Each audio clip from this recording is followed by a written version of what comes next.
खास करके झारखंड के इस रामगढ़ राज्य के इतिहास में सगे भाइयों ने 1366 ईस्वी में इस राजगढ़ को चलाने का सिलसिला संग्रहित करने के लिए एक बेहतर क्लास में इसे बनाया।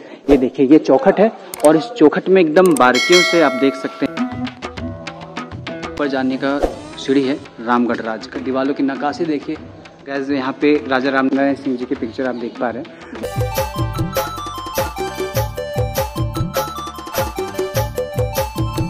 जोहार गैस, आपने पब्लिक रिएक्शन पाकुड़ की ब्लॉग देखी और पाकुड़ के बारे में संपूर्ण जानकारी प्राप्त करा। अब आप मेरे झारखंड पैदल यात्रा के जो भी बाकी ब्लॉग्स है उसको आप देखेंगे। हजारीबाग डिस्ट्रिक्ट के पद्मा किला को चलिए हम आपको दिखाएं। फाइनली हम हजारीबाग में पहुंच चुके हैं और हजारीबाग का ये तीसरा चरण है। बिल्कुल पहला चरण में हम बड़का गांव गए थे, दूसरा चरण में चौपारण होते हुए कोडरमा गए थे, तीसरा चरण बरी होते हुए इंटर कर गए। तो इस वक्त मैं हजारीबाग के पद्मा प्रखंड में हूँ और आपको बता दूँ पद्मा आया हूँ यहाँ के इतिहास को एक्सप्लोर करने के लिए। तो आपने देख ही लिया होगा, एक बोर्ड में दिखाऊं। यहाँ पे आपको जेटीडीसी स्वागत करती है हजारीबाग के पर्यटन स्थल के रूप में, जो कि पद्मा किला है, 1.3 किलोमीटर स्थित है। और Sai sport authority of India और पुलिस प्रशिक्षण केंद्र भी कहीं ना कहीं इन्हीं रास्तों में मिल जाएंगे। बिकॉज मुझे ये जो राज दरबार देखने को मिल रहा है, इस राज दरबार में ये देखी जा सकती है कि झारखंड सशस्त्र पुलिस प्रशिक्षण केंद्र पद्मा हजारीबाग लिखी हुई है।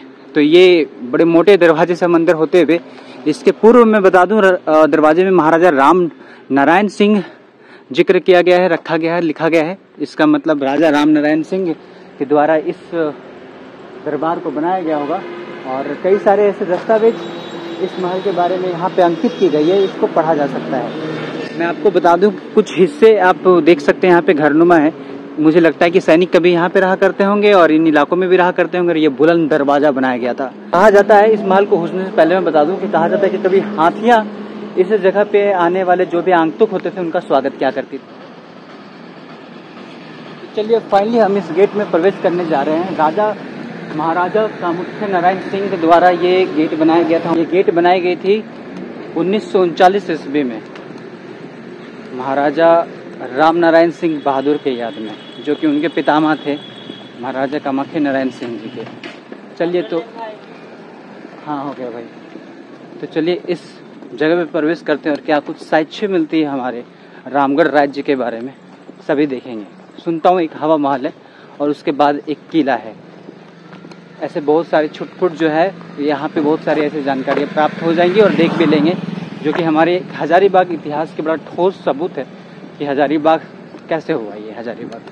तो चलिए हम अपने इस इतिहास के धरोहर को खंगोले, जाने इसके बारे में और प्राउड फील करें कि हमारे पास भी हमारा राजघराना हुआ करता था कभी। इस सड़कों में जाते हुए मेरे दाहिने साइड पुलिस सेंटर दिखने लग रही है, पुलिस ट्रेनिंग सेंटर। इस वक्त पुलिस सेंटर इधर और इधर स्पोर्ट अथॉरिटी ऑफ इंडिया, मतलब दोनों चीज़ें एक साथ देखने के लिए मिल जाती है। मैं आपको बता दूं यार, पिछले दिनों जब मैं कोडरमा से आ रहा था तो मैंने 2-3 जगहों को और बताना चाहा, पब्लिक रिएक्शन वाले ब्लॉग में मैं बता नहीं पाया। मैंने वहाँ पे एक राधा कृष्ण मंदिर भी देखी, जो कि बिल्कुल मतलब 4 लाइन के तालाब के किनारे था और बहुत खूबसूरत लग रहा था। इसके साथ वहाँ पे अभ्रक के साथ साथ मैं जिक्र कर रहा था कि blue stone and black stone भी मिलती है। और कई तो ऐसे भी हैं उद्यमी, मतलब बिजनेसमैन, जो कोडरमा के नाम से ही बिजनेस करना स्टार्ट करने लगते हैं माइका की। चलिए खैर, अब मैं हजारीबाग में हूँ तो हजारीबाग के बारे में बात करूँगा।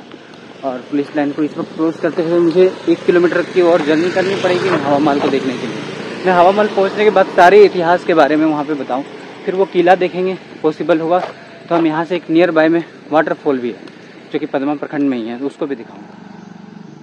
तो देवियों और सज्जनों, फाइनली हम पद्मा किला का एक और किला जो कि हवा महल के नाम से प्रचलित है उसके समीप पहुंच चुके हैं। और मैं बता दूं कि सालों भर यहाँ पे सैलानी आते हैं, कई सारे pre wedding and post wedding होते हुए खुद मैंने अपनी आंखों से देखा है। और हमारे इतिहास में, हमारे खास करके झारखंड के इस रामगढ़ राज्य के इतिहास में, जिसका अभी जो फिलहाल पद्मा है वो हजारीबाग क्षेत्र में है। पहले रामगढ़ भी कभी हजारीबाग का अंश रहा करता था, खंड रहा करता था।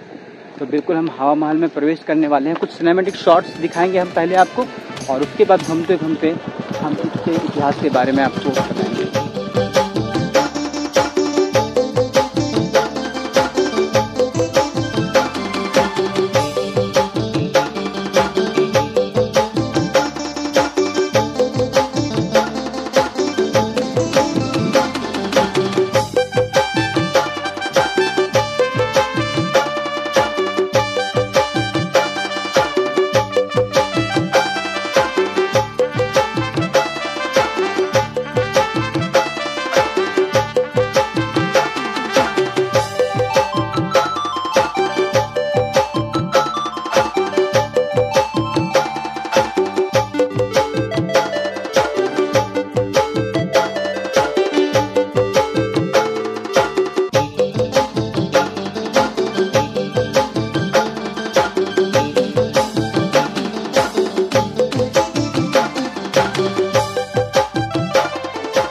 वक्त आ गया कि मैं इसके बारे में थोड़ी सी इतिहास बताऊं। फिर यहाँ से हम चलेंगे यहाँ के ही ऐतिहासिक महल की ओर। मैंने तो पूर्व ही बताया राजा कामाख्या नारायण सिंह देव जी द्वारा ये बनाया गया, बट मैं आपको बताऊं कि इस राजवंश की स्थापना कब की गई। उन्हीं के जो पूर्वज थे बागदेव सिंह खरवार और सिंहदेव सगे भाइयों ने 1366 ईस्वी में इस राजगढ़ को चलाने का सिलसिला स्टार्ट किया। मैं आपको इसके साथ ही बता दूं कि उसके बाद यहाँ पे कई नामी गिरामी जो है राजा महाराजा हुए, जिनमें से कुछ का नाम मैं जरूर लेना चाहूँगा और उसके बाद फिर मैं इस बारे में भी आपको बताना चाहूँगा कि आखिर इस साम्राज्य का अंत हुआ कैसे। तो शासन को स्टार्ट करते हुए 1403 तक, 1366 ईस्वी से लेकर के 1403 ईस्वी तक राजा बागदेव सिंह रहे। उसके बाद करेत सिंह रहे जो कि तकरीबन 1449 तक रहे, और राम सिंह 1537, माधव सिंह 1554 और जुगत सिंह 1604 ईस्वी तक। इसके बाद की जो डेटा है वो मेरे पास है नहीं, बट मैं आपको बताऊं राजा महाराजा राम नारायण सिंह बहादुर का आगमन होता है और वो होता है 1866 ईस्वी में उनका जन्म होता है। और उसके बाद की कहानियाँ जो चलती हैं, क्योंकि वो बहुत बड़े राजा हुआ करते थे, बहुत प्रसिद्ध भी थे। इस वक्त मैं घूम के थोड़ी सी आप बैकग्राउंड में भी तो सिनेमेटिक शॉट्स में तो देख ही लिया होगा, बट बैकग्राउंड में भी देखोगे इनकी कलाकृति। यहाँ के वो इतने प्रमुख और बड़े राजा हुए थे कि खुद तो बड़े कट्टर सनातनी थे, बट इसके साथ ही बड़े सभी धर्मों को वो बड़ा इज्जत किया करते थे। इसके साथ आसपास के उनके दुश्मन भी इनके बारे में व्याख्यान किया करते थे, इतने बड़े वो राजा हुआ करते थे। तो महाराजा कामाख्या नारायण सिंह देव जी द्वारा जब इस महल को बनाया गया तो एक शिवगढ़ या शिव गेट मतलब शिव दरवाजा के नाम से जो दरवाजा वहाँ पे बनवाया गया, उसको उनके याद में रखा गया। इस महल की कलाकृति देखते ही बनती है, इसके बारे में और क्या ही बोलूँ, क्योंकि हवा महल मतलब चारों तरफ से हवा। और सबसे विशेष बात मुझे क्या लगी मैं बताऊं, क्योंकि चूंकि ये 1900 के आसपास का बनाया गया महल है, इनकी जो चौखटें हैं उन चौखटों में भी कलाकृतियां भरपूर देखे जा सकते हैं। ये देखिए, ये चौखट है और इस चौखट में एकदम बारीकियों से आप देख सकते हैं ये सारी कलाकृतियां। तो ये ज़्यादा मुझे आकर्षित कर रही है। मुझे लगता है कि रख रखाव के अभाव में ये जगह जो है ना थोड़ी सी गंदी हो गई है, या फिर आप कह सकते हैं कि गिरने लगी है। स्ट्रक्चर्स के साथ नुकसान भी बहुत ज़्यादा हो रहा है, और उस टाइम ये सीमेंट्स के यूज़ नहीं किए जाते थे। कहीं ना कहीं ये जैसे पूर्व में मैंने आपको बताया कि गोंद वगैरह यूज़ किया जाता था, चना का दाल यूज़ किया जाता था, इन्हीं सभी चीज़ों से जो है ये चीज़ें बनी हैं। इस महल के ही कुछ और साइड में मुझे एक गेट मिला देखने के लिए, और इस गेट में कुछ अन्य भाषा से चीज़ें लिखी गई है। मेरा मानना है शायद ये ब्राह्मी लिपि में होगा, या फिर कुछ और विशेषताएं हैं इस जगह की लिखी हुई, कुछ कहानियां जो है दर्शा रही है। इसके साथ कुछ डिज़ाइंस देखने के लिए मिल रहे हैं। अमूमन ये वाली जो स्ट्रक्चर आप देखते हो वो मुगल टाइम का होता है, बट उसके साथ साथ कुछ ये वाली लिपि में लिखा रहना तकरीबन आज से 7 साल 800 साल पुरानी चीज़ें बयान करती हैं। खैर, ये दीवारें तो स्ट्रक्चर बता ही रही है कि तकरीबन 100-150 साल हुए हैं इसके। सो सरप्राइजली ये रहा हवा महल, और ये वाली प्लेस जो हो गई, ये हो गई आपकी कुंड, रानी कुंड कहते हैं इसे। कभी ये तालाब का दर्जा इसको दिया जाता होगा, बट ये चारों तरफ से इसकी स्ट्रक्चर अगर आप देखेंगे तो चारों तरफ से स्ट्रक्चर जो बनी है सीढ़ियों का, यहाँ से अमूमन उतरा जाता होगा। और वो क्षेत्र अभी मैं जाकर के आपको दिखाऊंगा जहाँ पे सीढ़ियाँ बनाई गई है उतरने की, बिल्कुल इस प्रकार से। और मुझे लगता है कि वहाँ से सारी जो भी रानियाँ पटरानियाँ जो भी होंगी इस कुंड में आकर के नहाती होंगी। हवा महल नाम से ही जैसे कि आपको पता चलता है हवा चारों तरफ से जहाँ आता हो। तो ये रही सीढ़ियाँ, यहाँ से नीचे उतर करके जाते होंगे। और जैसे कि आपने नवरत्नगढ़ वाले ब्लॉग में भी देखा होगा कि सीढ़ियाँ से उतर करके नीचे जाते थे एक कुएं में नहाने के लिए, बिल्कुल उसी प्रकार से ये भी है। और चारों तरफ से जालियाँ बनाई गई, मतलब इसलिए होगा शायद कि ताकि मतलब कुछ भी हो नदी तालाब जो है उसमें, मतलब जो ये कुंड है उसमें ज़्यादा पानी ना आ जाए, इसके वजह से संग्रहित करने के लिए एक बेहतर तलाश में इसे बनाया गया। और बड़ा खूबसूरत लगा मुझे ये वाला जगह। और ये रहा पारंपरिक कुआं यहाँ पे स्थित। मौसम काफ़ी ख़राब हो रखा है, बट इस बुलंद दरवाजे से होते हुए हम पहुँच गए हैं लगभग उस किला में। किला नहीं बोलेंगे, अब इसको महल बोलेंगे। वो हवा महल था, पर ये एग्जैक्ट महल है जहाँ पे राजा महाराजा जो है वो रहा करते थे। राजा महाराजा कामाख्या नारायण सिंह देव जी का गेट ये रहा, और पीछे महल। चलिए, इस महल की जो भी चीज़ें बन पड़ती है कि मैं आपको दिखाऊं, मैं आपको ज़रूर दिखाऊंगा, उससे अवगत करवाऊंगा। और कई सारे ऐसे चीज़ें हैं जो मुझे लगता है कि आपको ज़्यादा बेहतर पता होगा, तो उसको प्लीज़ आप कमेंट सेक्शन में कमेंट कर दीजिएगा, मैं उसको पिन कर दूंगा। वैसे उस महल की जिस हवा महल से हम आ रहे हैं, उस हवा महल में एक बहुत बड़ी गोलाकार लाइट भी लगाई गई थी, जिस लाइट से चारों ओर प्रकाशित होता था वो जगह। जिस जगह से होते हुए मैं आ रहा हूँ, और क्या गजब का यहाँ मतलब लग रहा है नज़ारा कि इतना बड़ा बिल्डिंग्स हुआ करता होगा, बाप रे बाप। उस ज़माने में आज से तकरीबन 100-150 साल पहले पुरानी लाइट्स की जो व्यवस्था थी उस टाइम की अब भी देखने के लिए मिल रही है। ये हैरत करने वाली जो दृश्य है, और ये जो आप देख रहे हैं कहीं ना कहीं यहाँ के जो भी रह रहे होंगे कर्मचारी वगैरह उनके लिए बनाई गई होगी। और ये सामने बड़ा सा दरवाज़ा भाई साहब, एक हमारे राइट साइड में भी दरवाजे हैं और इधर भी कुछ जो है अवशेष देखने के लिए मिल रही हैं। मैं उस जगह पे फ़िलहाल जाऊंगा और वहाँ पे कुछ चीज़ें हैं जो उस वक्त के, मतलब मैं अब इसको बोलना चाहूँगा कि विंटेज स्टफ जो भी होंगे उस ज़माने के, थोड़ी सी दिखाने की कोशिश।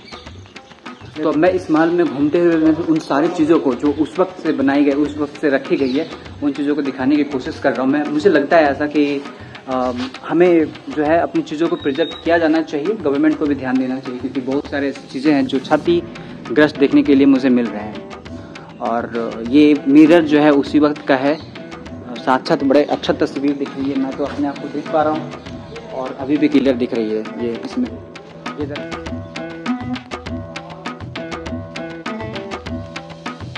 ये ऊपर जाने का सीढ़ी है जिससे हम ऊपर भी जाएंगे, थोड़ा सा दिखाएंगे आपको। तो चढ़ते चढ़ते मुझे ये चीज़ दिखा जो कि राज महाराजा का जो गढ़ था यहाँ पे, ये लोगों का काम कर रहा है, इसलिए यहाँ पे आप देख सकते हैं लिखा हुआ है सत्यमेव जयते रामगढ़, रामगढ़ राज का। दीवारों की नक्काशी देखिए गैस, यहाँ पे राजा रामनारायण सिंह जी की पिक्चर आप देख पा रहे हैं, बट दुर्भाग्यवश उनका फेस जो है वो नहीं दिख रहा है, पानी चू करके ख़त्म हो गई। वाह, जैसा कि मैंने एक दिन सपना में देखा था बिल्कुल वैसा ही ये जो जगह है वो देखने के लिए मिल रही है, बालकोनी टाइप। हाँ, फैमिली लोग का रूम था ना ये? अच्छा, अटैच्ड है ना गैस। अंदर में तो कई सारी चीज़ें देखने के लिए मिली, बट इस जगह पे लकड़ी के मसाले हुआ करते थे, जैसे कि आप अंग्रेजों को देखते थे ना, लकड़ियों को डाल करके जलाते थे ठंड के दिनों में। और अंदर में क्या कुछ देखने के लिए नहीं मिल रहा, बहुत कुछ जो मैं अपने एक्सपीरियंस बांट सकता हूँ। संदूकें देखने के लिए मिली मुझे, वो डाइनिंग टेबल देखने के लिए मिला जहाँ पर राजा महाराजा खाना खाते थे, खासकर कामाख्या नारायण सिंह देव जी के जो फैमिली वाले थे वो सारे।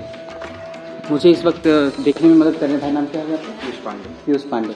ये भाई बता रहे हैं कि 1756 ईस्वी के पहले का ये किला बनाया गया है, कामाख्या नारायण सिंह देव जी के पहले के भी जो थे वो राम नारायण सिंह देव जी ने बनाया था। और अंडरग्राउंड उस टाइम बिजली की व्यवस्था लगवाई गई थी। ये हैरत अंगेज है देखना और अपने एक्सपीरियंस को आपके साथ बांटना, क्योंकि ये सारी चीज़ें जो है मुझे लगता है आपको यहाँ पे आकर के देखने की आवश्यकता है। ये चीज़ें हमारे पास थी, अब जो है ये धूमिल होते जा रही है, ये हमारे लिए दुख का विषय है। इस महल से जस्ट सटे दुर्गा माता का मंदिर है, जहाँ पे अभी के तत्कालीन राजा जो है सौरभ नारायण सिंह जो है वो आते हैं और पट पूजा करते हैं, और अतिथि कक्ष बिल्कुल वहाँ सामने। महल की बाकी बातें बताऊं तो ये महल चारों तरफ से इतना खूबसूरत है अंदर से ना, और यही के रख रखाव के अभाव में जो है इसकी खूबसूरती खत्म सी हो गई लगभग। इस महल के अंदर मैंने अभी देखा राज दरबार, और उसके इस जगह पे देखा कि स्वागत कक्ष किस प्रकार से था, मतलब कुछ सपने वाली चीज़ें याद आने लगी। चलिए मिलते हैं गाइस, अब इस ब्लॉग को अब हम यहीं पे एंड कर देते हैं, क्योंकि स्पेस मेरे फ़ोन में एक बार फिर नहीं है। तो जल्दी मिलेंगे एक दूसरे ब्लॉग के साथ, तब तक के लिए खुद का ख्याल रखिएगा, खुश रहेगा and don't forget keep flying keep learning. जोहार झारखंड, जोहार भारत।